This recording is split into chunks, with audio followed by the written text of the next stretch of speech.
आज है 9th December and I'm starting this vlog again from the Delhi High Court.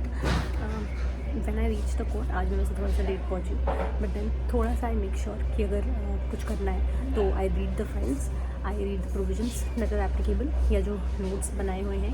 Notes बनाने बहुत ज़रूरी है मुझे लगता है, केसेस में भी और कॉलेज में भी, दोनों ही जगह आप जहाँ पे भी हो जो मुझे देख रहे हो यहाँ से, क्योंकि बहुत इजी हो जाता है. जैसे सुबह सुबह अगर वो नोट है मेरे पास एक केस का, तो मेरे लिए बहुत आसान है उस केस को पूरा एक बार फिर से गो थ्रू कर लेना. अदरवाइज़ मैं कहाँ तक फाइल्स पढ़ती होंगी. और बहुत बार ये भी होता है कि जब जजेस हमसे क्वेश्चंस पूछते हैं तो मतलब वो तो अज्यूम करके चलते हैं हमें सब कुछ पता है अपने केस के बारे में, और हम इतने सारे मैटर्स के बारे में सब कुछ याद नहीं रख सकते. तो अगर हमारे पास पॉइंटर्स होते हैं तो उनको भी अच्छा लगता है, हमें भी अच्छा लगता है, कोर्ट का टाइम बचता है और हमारी इज्जत बचती है क्योंकि हम फटाफट वहाँ से रेफ़र करके बता सकते हैं. नोट्स नहीं भी हो तो भी वैसे हर एडवोकेट को इतना पता ही होता है कि उसकी फ़ाइल में ये रेलेवेंट चीज़ कहाँ लिखी है, बट अगर नोट्स हो तो it will make your life even easier. That is why you should never neglect the art of note making, neglect the importance of the art of note making, I'd say. चाहे school में हो, college में हो या court में हो यहाँ तो आपको ज़िंदगी भर चाहिए वो. सी यू. दिल्ली में कुछ ही जगह है जहाँ पे आप शायद वॉक कर सकते हो. तो today I chose to come by the public transport. Cab से तो नहीं, I came by auto today because it's very difficult to book cab here. मुझे नहीं पता कहाँ पे, मतलब मैंने देखा था मुंबई में बहुत आसान था कैब लेना, मतलब टैक्सी लेना, वो वाली जो उनकी वो काली पीली वाली टैक्सी है, और ऑटो लेना भी. इनफैक्ट जहाँ पे ऑटोज़ थे, ऑटो तो बहुत कम जगह थे. बट दिल्ली में if I tell you about it, एक बहुत इंपॉर्टेंट चीज़ जो मुझे उस दिन आपको बतानी चाहिए थी वो मैं बताना भूल गई हूँ. तो थोड़ी सी इन्फॉर्मेशन है क्लैट एस्पिरेंट्स के लिए, वो ज़रूर देख कर जाना आगे वीडियो में. जब भी मैं अपना इंस्टाग्राम या कोई भी ऐसा प्लेटफॉर्म जहाँ पे आप मुझे मैसेज कर सकते हो आजकल देखती हूँ, तो बहुत सारे मैसेजेस होते हैं लॉ एंट्रेंस एग्जाम से रिलेटेड.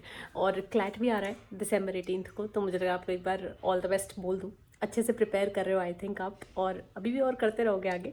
ज़्यादा दिन तो नहीं है, बहुत थोड़ा सा टाइम है. बट एग्ज़ाम देने के बाद भी अगर आपको उस एग्ज़ाम का डिटेल्ड एनालिसिस चाहिए हो तो अनअकैडमी आपके लिए ये डिटेल्ड एनालिसिस अपने यूट्यूब चैनल अनअकैडमी क्लैट पर लेके आ रहा है. If you will go to the description box you will find that link. आपको बस उस पर क्लिक करना है, वो आपको उस यूट्यूब चैनल तक ले जाएगा जहाँ पे आपको 18 दिसंबर को ही, जिस दिन एग्ज़ाम है उसी दिन 4:15 PM पे ये डिटेल्ड एनालिसिस होता हुआ दिख जाएगा. एनालिसिस का पर्पस यही होता है कि आप समझ पाओ कि आपका एग्ज़ाम जो हुआ है उसमें आप कहाँ स्टैंड करते हो. ये जानना बहुत ज़रूरी एस्पिरेंट्स के लिए इसलिए भी होता है क्योंकि अब जो आप आगे और एग्ज़ाम्स देने वाले हो, स्टेट यूनिवर्सिटीज़ या कोई और एग्ज़ाम, उसके लिए आपको हेल्प हो कि अगर आपकी क्लैट में कोई स्ट्रैटेजी ऐसी गलत हो गई तो आप उस गलती को दोबारा से रिपीट ना करो. या फिर अगर आपको कहीं ना कहीं लग रहा है कि शायद क्लैट आपका उतना अच्छा नहीं हुआ है या उतना अच्छा हुआ है, तो उसके अकॉर्डिंग आप डिसाइड कर पाओ कि आपको आगे के कॉलेजेस के लिए, आगे के एग्ज़ाम्स के लिए किस तरह से परफॉर्म करना है, कौन से कॉलेजेस चुनने हैं. और ये भी है कि जब हम एक एग्ज़ाम दे के आ जाते हैं, स्पेशली कॉम्पिटिटिव एग्जाम्स, तो हमें ये बहुत होता है, हमें देखना होता है, हमें जानना होता है कि एग्ज़ाम कैसा हुआ, मैं कहाँ स्टैंड करता हूँ, मेरी परफॉर्मेंस कैसी रही. तो जो अनअकैडमी के एक्सपर्ट्स हैं, आपको अपनी स्क्रीन पे दिख रहे होंगे, आप बहुत अच्छे से उन्हें पहचानते ही हो, वो आपके लिए ये एनालिसिस करेंगे. जो लोग ऐसे हैं जो 2024 या 25 में क्लैट देने वाले, उनको मैं स्पेशली बोलूँगी आप लोग को ज़रूर इसे देख लेना, ताकि आपको पता लग जाए कि अगले साल के एग्ज़ाम का पैटर्न किस तरीके से होने वाला है. हर साल कुछ ना कुछ नया सा ही आता है. क्लैट ले लो या आईलेट ले लो, कोई भी एग्ज़ाम में, तो आपके लिए भी ये जान के मतलब आपको अच्छा ही रहेगा कि क्या नेक्स्ट ईयर होने वाला है. बाकी जो लोग अनअकैडमी से प्रिपेयर कर रहे थे उनको पता है कि उनकी कितनी ज़्यादा हेल्प इस बार हुई है. वीलॉगिश के सब्सक्राइबर भी थे तो आपको डिस्काउंट्स भी मिले हैं. 10% डिस्काउंट तो आपको हमेशा मिलता ही है, और बीच में तो हमारे पास 20% भी था. So I think you should set your alarm for that day 18 December 4:15 PM. आपको जाके ज़रूर देखना चाहिए जो क्लैट एग्जाम का डिटेल्ड एनालिसिस आपको मिलने वाला है. इन्फॉर्मेशन यहीं पर है. आगे चलते हैं वीडियो में. अभी तो आपको बहुत सारी जगह दिखानी है मुझे, सुप्रीम कोर्ट, पटियाला हाउस और भी बहुत सारी जगह. उस दिन तो मैंने बहुत अच्छी सी फन रिकॉर्डिंग की थी, तो आगे ज़रूर देखना. अभी तो मैं बोल रही थी दिल्ली में it's extremely difficult to take an auto, cabs तो पहली बात आती नहीं है. आधी जगह आने के लिए तो मना कर देते हैं कैब वाले. और ऑटो का ये रहता है कि वो बहुत ही अनरीज़नेबल प्राइजेस बताते हैं, बट आपको वो अनरीज़नेबल प्राइजेस में आना पड़ता है क्योंकि जैसे कहते हैं ना, मोनोपोली हो जाती है और कोई तरीका तो है नहीं आपके पास आने का. और कार, अगर आप लेट हो गए तो आप नहीं आ सकते हो कोर्ट्स में by your car, because parking issue, traffic issue और पता नहीं क्या क्या. So the best mode is metro.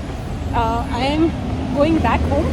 अभी अराउंड 4 PM हुआ है, और आज मैंने सोचा कि अभी आज मैं हाई कोर्ट ही थी, मैं तक थकी भी नहीं हूँ, मुझे बहुत ज़्यादा चलना फिरना भी नहीं पड़ा, मैं एक ही कोर्ट में थी, तो इसलिए लेट्स वॉक टुडे। और इनफैक्ट मेरा इसके पीछे एक और भी गोल है, मोटिव है। मैं आज सुबह एक्सरसाइज नहीं कर पाई थी, तो ये 2.2 किलोमीटर का एक स्ट्रेच है जो मैं कवर करने वाली हूँ। और पता है जब आप यहाँ से वॉक करते हो ना, मैं दिखाती हूँ, हाँ मैं यही दिखा रही थी कि जब हम वॉक करके जाते हैं ना हाई कोर्ट से, तो हमारे रास्ते में बहुत कुछ आता है। जैसे कि अगर कोई दिल्ली में नया है ना, तो उसको ऐसा लगेगा कि वो कोई हेरिटेज साइट से वॉक कर रहा है, क्योंकि आप देख रहे हो मेरे साइड में एकदम पटियाला हाउस कोर्ट है टू माई राइट। अभी थोड़ी देर पहले मेरे लेफ्ट में बिल्कुल इंडिया गेट था, मेजर ध्यानचंद स्टेडियम था, और सुप्रीम कोर्ट भी आता है इसी रास्ते में। तो अगर आप ये वाले रास्ते से जाते हो तो आपको ऐसे दिल्ली में काफ़ी सारी मेजर लीगल मतलब लॉ फील्ड से रिलेटेड चीज़ों का ऐसे टूर करने को मिल जाएगा। And it's a beautiful path to walk upon. यहाँ पे ऐसा कोई सरदर्दी नहीं है कि आपको ट्रैफिक के बीच में से गुजर के जाना है। So it's easier to go back home like this. अब देखो हेरिटेज टूर कर ही रहे हो तो चलते चलते रास्ते में मेरे नेशनल वॉर मेमोरियल आ गया है तो ऐसी चीज़ें बस मैं देख रही हूँ। और हाँ, वॉर से याद आया, एक कोल्ड वॉर चल रही है आजकल जुडिशरी और लेट्स से, और हाँ मुझे वॉर से याद आया कि एक कोल्ड वॉर चल रही है आजकल जुडिशरी और लेजिस्लेचर के बीच में।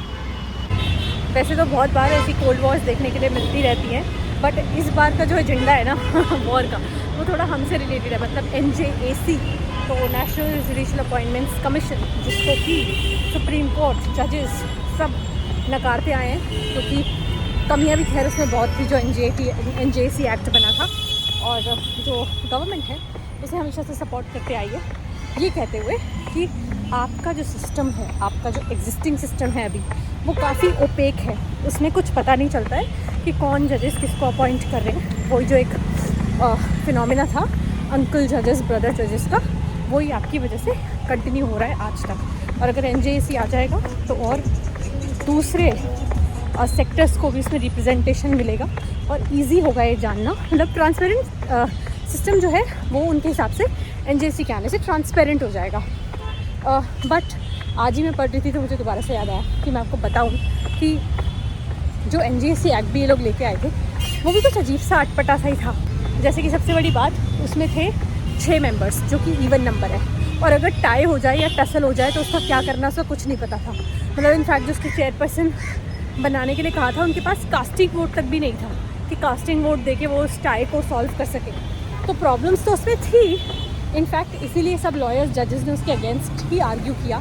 फिर जो उसमें वो स्पेशल 2 मेंबर्स आने थे, एमिनेंट पर्सन्स आने थे उसके अंदर, उस कमीशन के अंदर, उनका अगर लॉ से कोई रिश्ता नाता ना भी होता ना तो भी चल रहा था।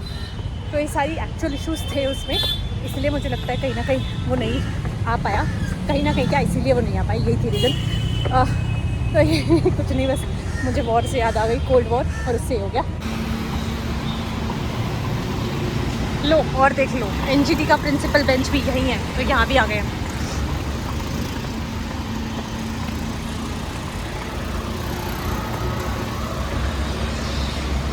Here is the principal bench.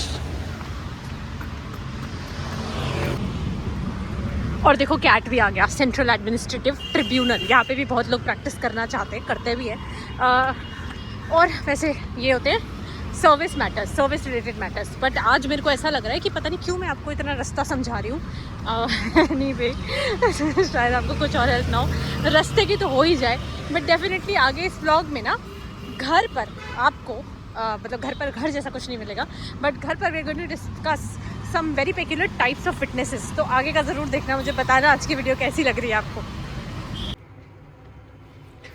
To start with this vlog, I just wanted to let you all know that I can make perfectly gold rotis. तो you can see कि बना ली है मैंने परफेक्ट रोटी। एंड यस, वैसे मुझे तो बहुत कुछ खास खाना बनाना आता नहीं है, मतलब बना रही थी, और बनाते बनाते मुझे एक चीज़ याद आ रही थी। मतलब आप लोगों ने देखा होगा, मैं आजकल ना बहुत ज़्यादा क्रॉस एग्जामिनेशन रिलेटेड बातें कर रही हूँ, तो उससे ही एक काफ़ी ज़्यादा रिलेटेड कॉन्सेप्ट है विटनेसेस का।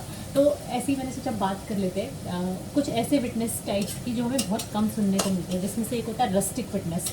Rustic means a person who belongs to the village, मतलब ऐसे एरिया पे जहाँ पे इतनी ज़्यादा डेवलपमेंट नहीं है, उस सिटी में क्या होता है, क्या तौर तरीके हैं, किस तरह से बातचीत की जाती है, किस तरह से लाइफस्टाइल होता है, उसका उतना ज़्यादा अंदाज़ा नहीं है। और जो इतना समझदार नहीं है, बहुत ज़्यादा पढ़ा लिखा नहीं है, यानी कि उसके पास मॉडर्न एजुकेशन नहीं है, इनफैक्ट मतलब जिसको हम मॉडर्न एजुकेशन टर्म करते हैं, स्कूलिंग या कॉलेज या हायर एजुकेशन, ऐसा नहीं है। रेस्ट्रिक्ट विटनेस को आप जब भी एग्जामिन कर रहे होते हो, मतलब एग्जामिनेशन इन चीफ हो रहा है या क्रॉस एग्जामिनेशन हो रहा है, तो उस टाइम पे ना एक चीज़ बहुत ज़रूरी होती है।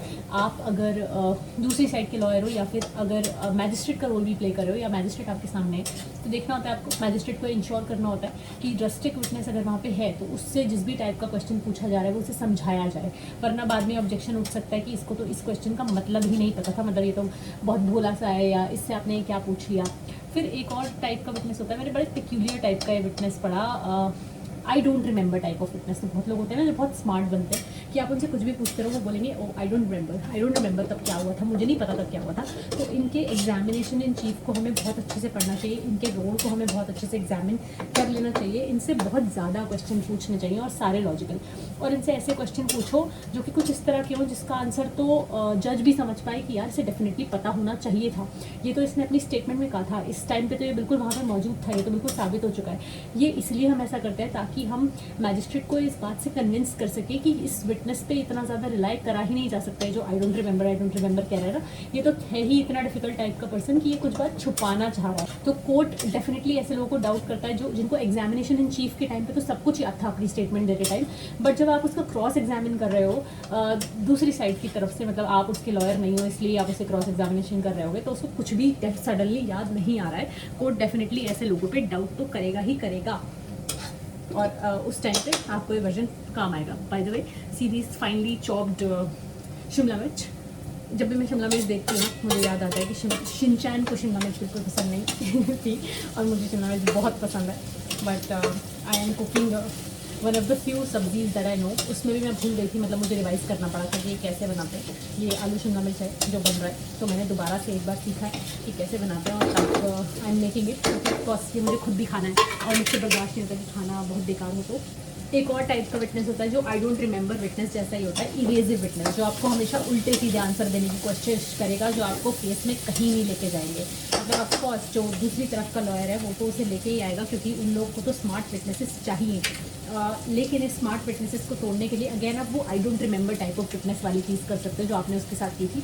मतलब आप उससे क्वेश्चन पे क्वेश्चन पूछ सकते हो जब तक वो आंसर ना करे, और डेफिनेटली जब वो एक आंसर देगा, फॉर एग्जाम्पल उससे भी कुछ ऐसा ही पूछ लो जो उसको फॉर श्योर पता होना चाहिए, और आप फिर कोर्ट को दिखाओ कि कैसे ये तो वो चीज़ें भी नहीं बता रहा था जब जो इसे फॉर श्योर पता ही थी, तो इस पे तो विश्वास करना बड़ा ही मुश्किल है। मतलब ये तरीके हैं डिस्क्रेडिट करवाने के विटनेसेस को, जो हमें यूज़ करने पड़ते हैं और करने चाहिए भी अगर हमें अपने केस को अच्छा स्ट्रॉन्ग बनाना है तो।